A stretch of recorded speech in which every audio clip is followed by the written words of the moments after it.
Federalist 63, Part 4, and this is going to be paragraph 12. As you can see, I have got the name of a few authors, professors that I've recommended you to either read their books or at least watch their videos or both. But if you can't afford the books, if you can't find them in libraries, at least watch some of their talks, most of their talks if you can. Okay, back to paragraph 12. Lastly, in Sparta we meet with the Ephori, and in Rome with the tribunes. Two bodies, small indeed in numbers, but annually elected by the whole body of the people, and considered as the representatives of the people, almost in their plenipotentiary capacity. The Cosmi of Crete were also annually elected by the people and have been considered by some authors as an institution analogous to those of Sparta and Rome, with this difference only that in the election of that representative body, the right of suffrage was communicated to a part only of the people.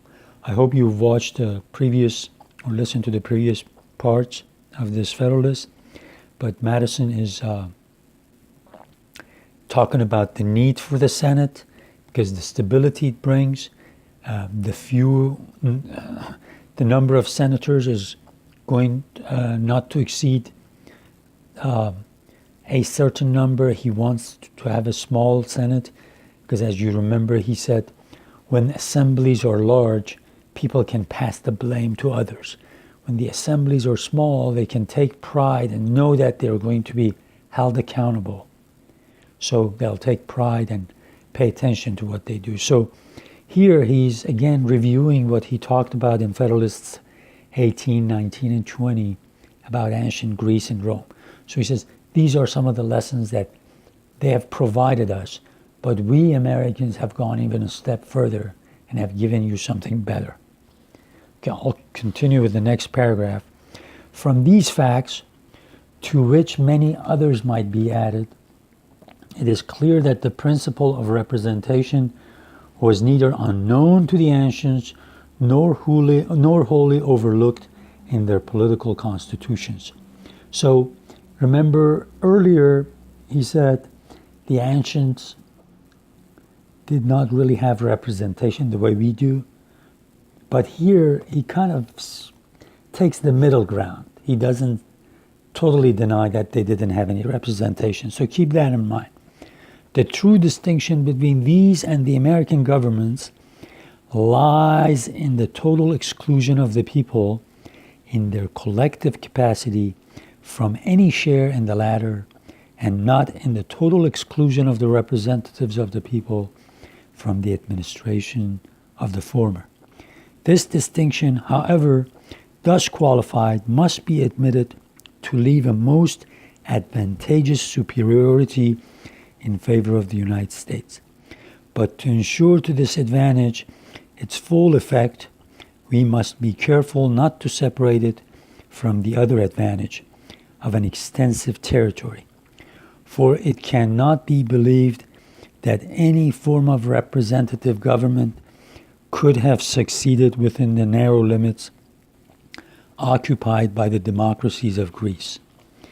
In answer to all these arguments, suggested by reason, illustrated by examples, and enforced by our own experience, the jealous adversaries of the Constitution will probably content himself with repeating that a Senate appointed not immediately by the people and for the term of 6 years must gradually acquire a dangerous preeminence in the government and finally transform it into a tyrannical aristocracy. So he says, again, these anti-federalists are saying that this Senate, you've given it such a long term. Gradually it's going to accumulate power and it's going to turn into aristocracy. They're going to stay in power during their lifetime. And to this charge, Madison starts answering. To this general answer, the general reply ought to be sufficient, that liberty may be endangered by the abuses of liberty as well as by the abuses of power, that there are numerous instances of the former as well as of the latter, and that the former rather than the latter are apparently most to be apprehended by the United States. But a more particular reply may be given. Before such a revolution can be effected, the Senate, it is to be observed, must in the first place corrupt itself, must next corrupt the state legislatures, must then corrupt the House of Representatives, must finally corrupt the people at large. It is evident that the Senate must be first corrupted before it can attempt an establishment of tyranny.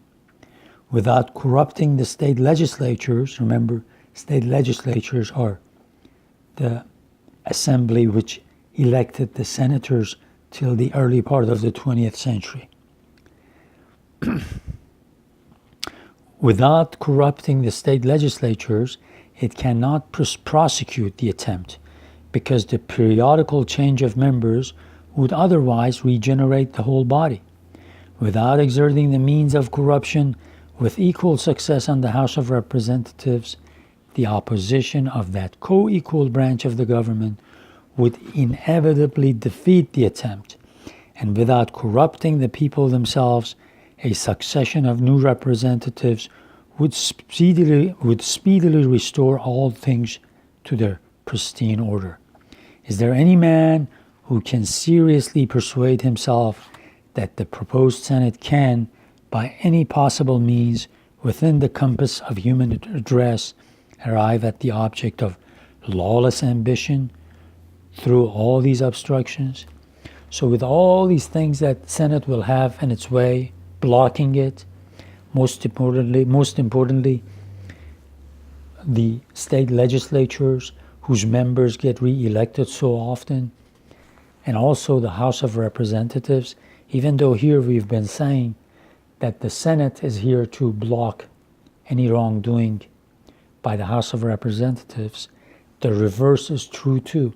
If the Senate starts overstepping its bound, acting aristocratically, then the members of the House, who are elected by you every 2 years, can block them, stop them.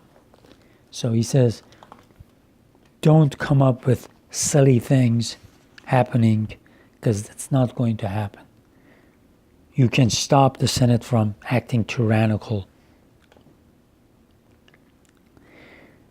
The next paragraph, well, I better wait here because it's going to be long and then we won't have too much left.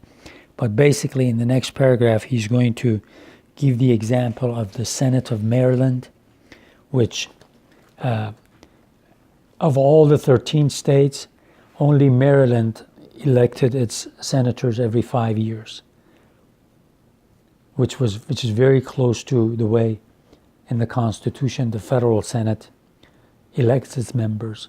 So he looks at that and he looks at the British example and again guides us through that. Remember, it would make a lot of sense if you watch all these videos on C-SPAN, on YouTube, on different websites, Library of Congress, by these professors. It will give you a much wider and bigger understanding of the founding of the United States. And then these Federalist Papers and the Constitution of America makes even more sense.